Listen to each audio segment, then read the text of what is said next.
ఇక్కడ రేషన్ కార్డుల గురించి మాట్లాడుతున్నారు. సో దాన్ని మనం డిస్కస్ చేద్దాం. ఇప్పుడు రేషన్ కార్డులు ఇవ్వాలి, లాస్ట్ 10 ఇయర్స్గా ఒక్క రేషన్ కార్డు ఇవ్వలే. ఒక్క ration card, not even single ration card ఇవ్వలే. టోటల్గా మళ్ళీ రేషన్ కార్డు, పాత రేషన్ కార్డులు కూడా మొత్తం ఖరాబ్ అయిపోయి శినిగిపోయి కొంతమంది అసలు పోగొట్టుకొని రేషన్ కార్డ్సే లేవు వాళ్ళ ప్రజల చేతిలో, పేద ప్రజల చేతిలో. ఎప్పుడు ప్రింట్ చేసిన కార్డ్స్ అవి? ఎప్పుడో రాజశేఖర రెడ్డి హయాంలో 2004కు ముందు ఆ సమయంలో ప్రింట్ చేసిన కార్డ్స్ అవన్నీ. 2000 సంవత్సరంలో ప్రింట్ చేసిన కార్డ్స్, ఇచ్చిన కార్డ్స్. ఒక్క రేషన్ కార్డు జనం చేతిలో లేదు. మరి 10 ఏళ్ళుగా ఇవ్వయా రేషన్ కార్డ్స్ అంటే ఒక్క రేషన్ కార్డు ఇవ్వలే. రేషన్ కార్డు ఇవ్వలే, రేషన్ చక్కగా ఇవ్వలే, అన్నీ ఎత్తేసిండు. కాంగ్రెస్ అధికారంలోకి వచ్చింది. ఇప్పుడు వీళ్ళు ఏమంటున్నారు? రేషన్ కార్డ్స్ ఇస్తామంటున్నారు. ఎప్పుడు ఇస్తామంటే త్వరలో ఇస్తామంటున్నారు. అసలు ముందే ఫస్ట్ మంత్లోనే మీరు ప్రణాళిక స్టార్ట్ చేస్తే, వర్క్ స్టార్ట్ చేస్తే ఈ పాటికి అయిపోయి ఉండేది. కానీ మీరు పక్కన పెట్టి 8 నెలలు అయిపోయిన తర్వాత మళ్ళీ క్యాబినెట్ సబ్ కమిటీ అంటున్నారు. క్యాబినెట్ సబ్ కమిటీ కూర్చొని డిస్కస్ చేసి మళ్ళీ ఇప్పుడు ప్రజాభిప్రాయ సేకరణ అంటున్నారు. మరి ఇది ఇంకా ఎన్ని రోజుల సమయం కావాలా? ఒక టైం బాండ్ పెట్టండి. ఒక నెల రోజుల లోపు మేము ఇది కంప్లీట్ చేస్తామని. రుణమాఫీకి వైట్ రేషన్ కార్డు ప్రామాణికం చేశారు. మరి వైట్ రేషన్ కార్డు లేని వాళ్ళ పరిస్థితి ఏంటి అంటే దానికి అట్లేం లేదు, పాస్బుక్ ఉంటే సరిపోద్దని రకరకాలుగా చెప్తున్నారు. అయినా గ్రౌండ్లో మీరు ఆ రేషన్ కార్డులో చిన్న మిస్టేక్ ఉన్నా, కార్డు లేకపోయినా రకరకాల ఇబ్బందులు ఫేస్ చేస్తున్నారు రైతులు. ఇన్ని సమస్యలు. అందుకే మేము అన్నాం కదా, ఇప్పుడు 500 గ్యాస్ సిలిండర్ అయినా, కరెంటు బిల్ అయినా, ఇంకోటైనా ప్రతిదానికి రేషన్ కార్డు అన్నారు. మరి రేషన్ కార్డు లేని వాళ్ళ పరిస్థితి ఏంది? చాలా ఇబ్బంది పడుతున్నారు కదా. ఒక్క అర్హుడు నష్టపోయినా అది తీవ్రమైన నష్టం కిందనే భావించాలి. సో అట్లా వేలాది మంది మీరిచ్చే పథకాలకి దూరం అవుతున్నారు. అది ఎప్పుడు చేయాలి రేషన్ కార్డ్స్ది? మీరు అధికారంలోకి రాగానే మీరు అదే ప్రాతిపదిక అనుకున్నప్పుడు పేదలను గుర్తించే ప్రాతిపదిక ఏంటంటే రేషన్ కార్డు అంటున్నారు. మీరే అంటున్నారు. మరి ఆ రేషన్ కార్డు ఆ పేద ప్రజల చేతుల్లో ఉండాలి కదా, లేవు కదా. అంటే మీరు దేని మీద ఫోకస్ చేయాలి? ఫస్ట్ రేషన్ కార్డు మీద ఫోకస్ చేయాలి. ప్రజాపాలన అప్లికేషన్స్ తీసుకున్నప్పుడు ఆన్ ఫస్ట్ డే మేము చెప్పింది కూడా ఇదే, మీరు ఫస్ట్ రేషన్ కార్డు ఇష్యూ చేయండి, తర్వాత మిగతా స్కీమ్ల గురించి ఆలోచించండి అని. ఇప్పుడేమంటున్నారు? ప్రజాభిప్రాయ సేకరణ చేయాలంటున్నారు. మంత్రివర్గ ఉపసంఘం వెల్లడి ఏంటట? కొత్త రేషన్ కార్డుల జారీకి సక్సేనా కమిటీ సిఫార్సులే కీలకం. ప్రజాప్రతినిధుల నుంచి సలహాలు సూచనలు తీసుకుంటాం. మంత్రి ఉత్తమ్ రాష్ట్రంలో తెల్ల రేషన్ కార్డుల మంజూరులో డాక్టర్ సక్సేనా కమిటీ సిఫార్సులను పరిగణలోకి తీసుకోబోతున్నట్లు తెల్ల రేషన్ కార్డుల జారీపైన ఏర్పాటైన మంత్రివర్గ ఉపసంఘం వెల్లడించింది. దారిద్ర్య రేఖకు దిగువన ఉన్న వారిని గుర్తించేందుకు 2010లో కేంద్రం డాక్టర్ ఎన్సి సక్సేనా కమిటీని వేసింది. అర్హులందరికీ తెల్ల రేషన్ కార్డులు మంజూరు చేస్తామని, విధి విధానాలు పరిశీలిస్తున్నామని ఉపసంఘం తెలిపింది.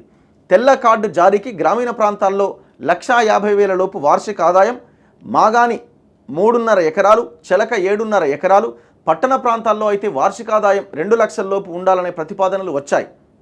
అంటే ఈ లోపు ఉన్న వాళ్ళకి మాత్రమే వైట్ రేషన్ కార్డు ఇవ్వాలి అన్న కొన్ని ప్రతిపాదనలు వచ్చినాయట. ఇదే ఫైనల్ అయితే కాదు. మంత్రి ఉత్తమ్ కుమార్ రెడ్డి ఆధ్వర్యంలో తెల్ల రేషన్ కార్డుల జారీ కోసం నియమించిన మంత్రివర్గ ఉపసంఘం శనివారం ఇక్కడ సమావేశమైంది. దాంట్లో దామోదర్ రాజనరసింహ, పొంగులేటి శ్రీనివాసరెడ్డి, పౌర సరఫరాల కార్యదర్శి డిఎస్ చౌహాన్, ఆరోగ్య శాఖ కార్యదర్శి క్రిస్టినా తదితరులు హాజరయ్యారు. వీళ్ళంతా సభ్యులు. ఈ సందర్భంగా ఉత్తమ్ కుమార్ రెడ్డి మాట్లాడినట. రాష్ట్రంలో ప్రస్తుతం 89,96,000 రేషన్ కార్డులు ఉన్నాయట. కొత్త కార్డుల కోసం దాదాపు 10 లక్షల మంది దరఖాస్తులు చేసుకున్నారు. కొత్తగా పెళ్ళైన వాళ్ళు, లేనోళ్ళు, వాళ్ళు వీళ్ళంతా ఇంకొక 10 lakhs ఉన్నారు. మరోవైపు ఇప్పటికే ఉన్న రేషన్ కార్డుల్లో అదనపు సభ్యులను చేర్చాల్సిందిగా మరో 12 లక్షల అప్లికేషన్లు పెండింగ్లో ఉన్నాయి. అంటే దగ్గర ఓవరాల్గా ఒక 22 లక్షల అప్లికేషన్లు పెండింగ్ ఉన్నాయి. 22 lakhs మామూలు విషయం కాదు ఇది. తెల్ల కార్డుల జారీలో దారిద్ర్య రేఖకు దిగువన ఉన్న వారు ఎవరూ కూడా అవకాశం కోల్పోకుండా లోతైన అధ్యయనం జరుపుతాం. రాజకీయాలకు అతీతంగా అధికార ప్రతిపక్షాలకు చెందిన ప్రజాప్రతినిధుల నుంచి సలహాలు సూచనలు తీసుకుంటాం. ఈ మేరకు రాజ్యసభ, లోక్సభ, శాసనసభ, శాసన మండలి సభ్యులకు లేఖలు రాయాలని ఇప్పటికే పౌర సరఫరాల శాఖ కార్యదర్శిని ఆదేశించాం. తెల్ల కార్డుల కోసం దేశంలోని మిగతా రాష్ట్రాల్లో అమలవుతున్న విధి విధానాలు అధ్యయనం చేశాం. తెలంగాణకు వలస వచ్చిన వారికి 2 చోట్ల రేషన్ కార్డు ఉన్నట్లుగా వెల్లడైంది. వారంతా ఏదో ఒక చోట కార్డులు ఉండేలా ఆప్షన్ ఇవ్వాలన్న ప్రతిపాదనను ఉపసంఘం పరిశీలించింది. కాదు, ఎన్ని రోజులు పడుతుందండి దీనికి? ఎమ్మెల్సీలకి ఏం చేస్తారా? ఎమ్మెల్సీలకు లెటర్ రాస్తే మీరు తీసుకున్న డెసిషనే వాళ్ళు ఫాలో అవుతారు. వాళ్ళు ఏమంటారు అడిగితే, మా హైకమాండ్ చూస్తున్నది, ముఖ్యమంత్రి గారు చూస్తున్నారు, ఆయన ఫాలో అవుతున్నారు, ఆయన ఏది చెప్తే అదే అంటారు. మీరు వాళ్ళకి లెటర్ రాసి ఏంది వాళ్ళు ఇచ్చేది? వాళ్ళని పెద్ద సలహాలు ఇచ్చి ఈ లెటర్లు రాశాను మీకు ఏమైనా సలహాలు చెప్తారా వాళ్ళు ఏమైనా? అరే ఏదైనా రేషన్ కార్డు ఏమైనా కొత్తగా ఇస్తున్నారా అండి? రేషన్ కార్డు ఏమైనా ఇప్పటికిప్పుడైనా మీరు కొత్తగా తీసుకొస్తున్న వ్యవహారం ఇది కాదు కదా. మీరు ఉమ్మడి ఆంధ్రప్రదేశ్లో మీరు అధికారంలో ఉన్నప్పుడు కూడా మీరు ఇచ్చిన రేషన్ కార్డులే కదా ఇప్పుడు ఉన్నాయి. మరి దాన్ని ఇమీడియట్గా అమలు చేయడానికి ఇబ్బంది ఏముంది? ఏదో కొన్ని గైడ్లైన్స్ పెట్టేసి. మళ్ళీ దీనికి ప్రజాభిప్రాయ సేకరణ. ప్రజలు ఏం చెప్తారు? ప్రజాభిప్రాయ సేకరణ పేదలకు ఇవ్వండి అని అడుగుతారు. ఆ పేదలను గుర్తించాల్సింది ఎవరు? మీరే కదా.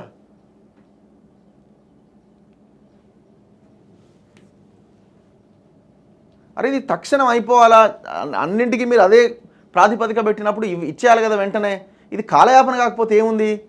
ఎమ్మెల్యేలకు లెటర్లు రాస్తారట, ఎమ్మెల్సీలకు లెటర్లు రాస్తారట. ఏం చేస్తారు వాళ్ళు?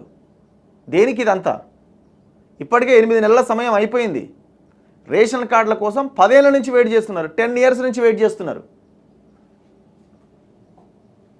ఇప్పుడు 11 లక్షలు కొత్త వాళ్ళు మా పేర్లు యాడ్ చేయండి అని అడుగుతున్నారు. మరి వాళ్ళకేముంది ఇబ్బంది? వాళ్ళకైతే ఇబ్బంది లేదు కదా. ఒక గ్రామ సభ పెట్టి ఈ అప్లికేషన్ వచ్చింది, ఈయన ఈ రేషన్ కార్డులో అప్లై చేయమని అడుగుతున్నాడు, ఇది వాస్తవమా కాదా అని అక్కడ ఉన్న సెక్రటరీ డిసైడ్ చేయలేడా?